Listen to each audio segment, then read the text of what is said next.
Welcome to the channel. I'm back to break down this 4-game MLB DFS slate on DraftKings and FanDuel. Really not a big slate to go over today, so it should be a pretty brief breakdown. But as I always say with these shorter slates, we're going to be able to get in a little bit more detail, a little bit more into some game strategy here, and just overall dig deep into these stats because there's not quite as many things to go over, of course, as if there would be if there was like a 15-game slate. So always look forward to breaking these down. It gets interesting talking about the game strategy, etc. So if you do enjoy the content at any point in this video, if you could please take a moment to leave a like on this video, subscribe to the channel, hit the notification bell so you don't miss any future content that I upload. That would be greatly appreciated. I'll be here all MLB DFS season long working hard on these videos to help you guys win some money night in and night out. And if you are getting very, very serious about MLB DFS, really looking to become a profitable player, I would recommend my premium content. That's linked below in the description. You get access to all the same tools that I use when building my own MLB DFS lineups. And with that being said, let's go start breaking down the slate today. Don't forget to stay tuned to the end of the video for my home run call of the day. And let's get into it. As always, I like to go ahead and start my sheet by K rate. It's fantasy sports. We get points for strikeouts. And the top guy on the slate today is going to be Brandon Woodruff taking on the St. Louis Cardinals. He comes in with a 29.9% K rate overall, a 29.1% K rate against righties, and a 30.6% K rate against lefties. Very, very good stuff across the board. The only problem is he's taking on a St. Louis Cardinals team tonight that really doesn't strike out a lot. The Cardinals do only have a 3.29 implied run total. He is in St. Louis, which we've been pulling up the ballpark here, is a very friendly pitcher ballpark. You can see a lot of red going on as far as the hitting environment, so of course that's going to play well to our pitchers. Does look like there's going to be about 5-mile-an-hour winds blowing in from right field as well, so all these things kind of match up well for Brandon Woodruff on this slate today. Priced at 10.7 on FanDuel. Over on DraftKings, he's priced at 9.2. You can make an argument he might not be worth paying up for, though, due to the low K rate of the St. Louis Cardinals lineup. As we go along here, we do have some guys in some friendlier matchups. One of those guys being Jameson Taillon, taking on the Minnesota Twins. Comes in with a 23.4% K overall. His ground ball, fly ball stuff really hasn't been good, though. A little bit scary, to be honest. A 24.2% K rate against righties and a 22.6% K rate against lefties. And while he could be a viable option and a low-owned option on this slate today, I'd be lying to you if I said he was my favorite option.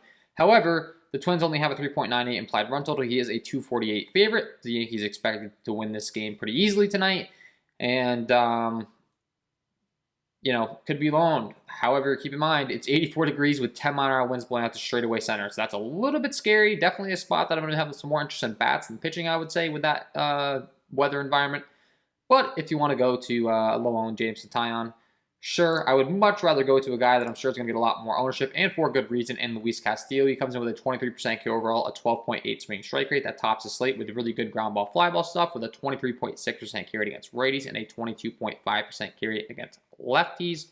And taking on a Miami squad tonight. That's just a terrible lineup up and down. This has pretty much become a double-A lineup for the most part. There's a lot of strikeouts to be had in it. Luis Castillo is 9.7 on FanDuel. Over on DraftKings, they have him priced at 8.5.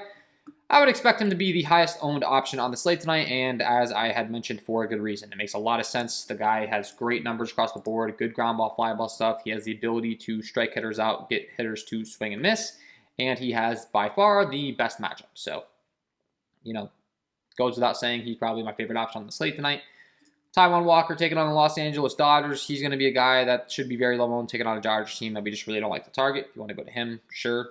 Obviously, not getting very excited. Zach Thompson, the same rule is going to apply to him, taking on Cincinnati. Both of these guys could be some lower-owned options. Cincinnati has a 5.3 implied run total. The Dodgers have a 5.5 implied run total. And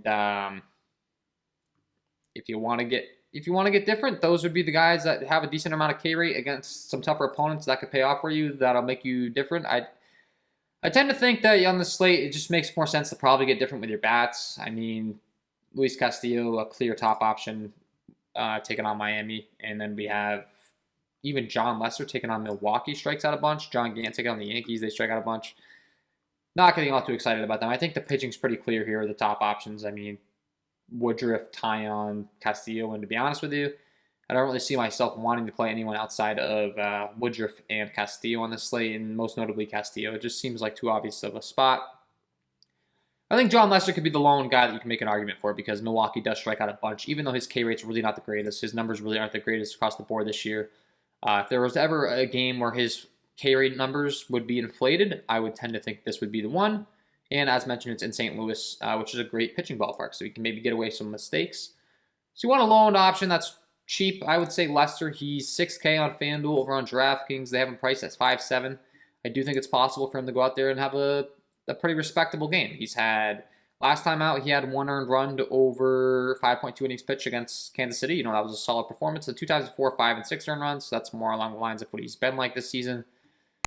But I feel like I'd rather go down to him so I can fit in some bats that maybe no one else can fit in before I'm willing to go some of these mid-range guys like Zach Thompson and Taijuan Walker. They just have really tough opponents. So with that being said, let's go ahead and switch over to bats. As always, I like to go ahead and sort my sheet by Sierra, skill and our active ERA. It's a good way of determining how good a pitcher's been so far in the season and how good they're expected to be in the future. And the worst on the slate today is going to be John Gant taking on the New York Yankees.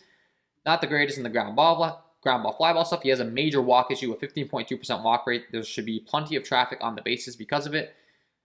He gives up a 316 slugging to righties and a 384 slugging to lefties. So he's actually not been too bad as far as the hard contact rate. Maybe that has to do with the fact that he's not throwing to the hitters. But, I mean, really bad walk rate. The Minnesota Twins bullpen is very bad. The Yankees have a 6.52 implied run total. It's in Yankee Stadium, which is a great ballpark for home runs. Pulling up the diagram here, I always like to show you guys. You can see green across the board for home runs. They got that short right field porch and 84 degrees, 10-mile-an-hour winds blowing out. Doesn't get much better. The Yankees offense has a ton of power. And, we definitely are going to have to interest in most notably the lefties with those splits. Definitely has struggled a lot more against lefties. So guys like Anthony Rizzo, Joey Gallo, Rougned Odor, going to be at the top of my list with that short porch, with the hitting environment. And then I definitely have no issues with the full stack, going to guys like LeMahieu at the top, great hitter, Aaron Judge, a ton of power, Giancarlo Stanton, a ton of power, Luke Voit, a ton of power, Gary Sanchez, a ton of power. Tyler Wade has not the most amount of power, but good contact, good speed. And if there were ever a matchup in a hitting environment where he could go deep, this would probably be the game because he's got that wind at his back. He's got a guy that struggles against lefties, and he's got that short right field porch. So you got to like the Yankee stack today. Second on the list, we got John Lester. We had mentioned pitching him maybe, but he has been pretty bad overall. Honestly, it's not, I wasn't saying he's a top tier pitcher, but it's a possibility that he has a good game. But looking at his numbers, a 533 slugging given up to righties, a 392 WOBA given up to those righties. Really not good. He's only been striking out them at 14% clip. Lefties, he has been pretty effective, though. So it's really just the power righties that I want to go to on Milwaukee. And not the easiest ballpark to be hitting home runs out of, as mentioned. So not getting too excited. But if you're going to go to anyone, go to all these righties in this lineup. Willy Adames, Eduardo Escobar, Artizo Garcia, Lorenzo Kane, Luis Arias, and Manny Pena. Those would be the guys I'm looking to. If I'm going to that low on Milwaukee stack, they shouldn't get any ownership. Zach Thompson taking on Cincinnati. He's pretty easy to break down. Very good against righties. Not so good against lefties with a 400 slugging, giving up bad ground ball, fly ball stuff. Has been very dominant against righties, though. I'm a little scared to play some Cincinnati righties against him for that reason. I mean, I shouldn't say scared. If you're going to stack them, you're going to stack them. But the lefties are definitely the top of my list. And Joey Votto, Mike Moustakas, Tyler Naquin, Shogo Akiyama. And then, of course, you round out their stacks with those elite hitters in Jonathan India. The guy's been raking all year. Very impressive campaign for him. Nick Castellanos, Tyler Stevenson, Kyle Farmer. But specifically, the lefties are the ones you're going to get excited about. And keep in mind, that's in the Great American Small Park, as we like to call it, the Great American Ballpark, where it is a very good hitting environment. Pulling up the diagram there. In Cincinnati, green across the board as far as home runs. That's going to definitely, make me interested in targeting those left-handed bats, as mentioned. Taijuan Walker taking on the Los Angeles Dodgers. Ground ball, fly ball stuff has not been good. It's a 434 slugging given up to righties, a 298 slugging given up to lefties. He actually has been a lot better against left-handed hitting, ironically, even though he is a right-handed hurler himself. Another game where we have 13-mile-an-hour winds blowing out the straightaway center, or winds blowing out, I should say, in this case 13. The Dodgers have a 5.5 implied run total, and I'm definitely going to have interest in most notably the righties, but the lefties as well. I mean, when you got guys like Max Muncy's absolutely hot, Corey Seager's a great hitter. Bellinger's been struggling all season long, but hopefully that means you get them at some lower ownership, and he can hit a couple bombs in a game or something finally, and that puts you out in front of the field. Bill McKinney at the bottom of the order is a pretty good hitter. Chris Taylor, great hitter, and he hits on the right-handed side of the plate. Will Smith, I'm going to get excited about playing in the catcher spot. He's a guy that traditionally hits righties a lot better, and when you have a righty that struggles against righties more, I'm excited to play some Will Smith. So you got to like the Dodgers stack for sure. Taillon taking on Minnesota. He has been really struggling as far as ground ball, fly ball stuff all season long. There's a 430 slugging up to righties, a 412 slugging up to lefties. Has shown some promise lately, but anytime a guy's giving up that many fly balls and the hitting weather is the way it is right now in Yankee Stadium tonight, I'm definitely going to have interest in the Minnesota Twins bats. Specifically Max Kepler, Jorge Polanco, Luis Arias, those lefties, Jake Cave at the bottom. But don't forget about the righties either. With Brent Rooker, power, Josh Donaldson, tons of power, Mitch Garver and Miguel Sano have a bunch of power. Simmons at the bottom of the order is never really a fun play, but if you need the salary relief, you can throw him in to round out your stacks. And it's not like Tyon has the most impressive strikeout rate in the world. So guys like Mitch Garver and Miguel Sano that strike out a lot, maybe this is a case where they're able to finally not strike out and hit a couple bombs. So you got to like them.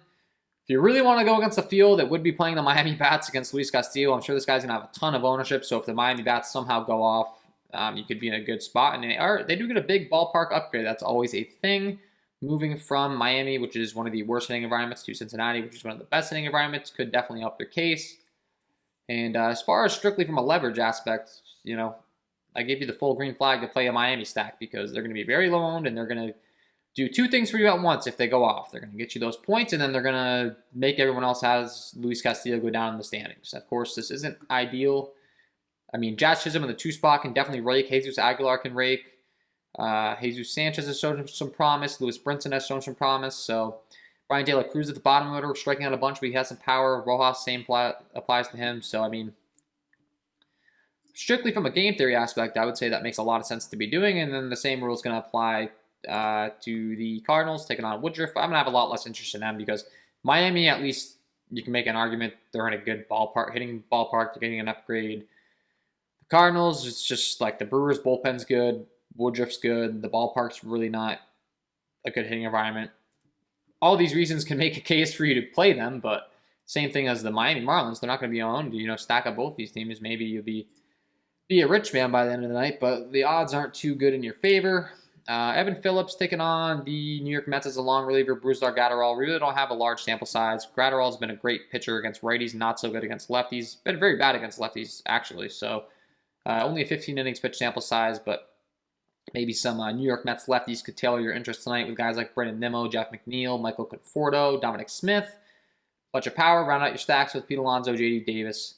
And they shouldn't get too much ownership either. I mean, the ownership's most likely going to be very condensed on the Yankees are going to get a ton of ownership, and the Dodgers will probably get a ton of ownership. The Reds would be next on the list, would be my assumption here with the run totals and all that stuff. So anyone else you go to get different, you're probably going to be standing out from the field on this short slate. So that's a little bit of game theory input for you. And with that being said, before I let you guys go, I got to give you my home run call of the day. Let's get into it. And my home run call of the day today is going to be Rougned Odor taking on John Gant. We had mentioned struggles mostly against lefties in this ballpark in Yankee Stadium. Very friendly down the right field line with this weather tonight. 10-mile-an-hour winds blowing out to center. Odor, a guy that might get a lot less ownership than some of these guys at the top of the order and guys like Rizzo, Judge, Gallo, Stanton. Hoping to get him at lower ownership. A great play here. I'm going to be breaking down the repertoire as far as what Gant goes to.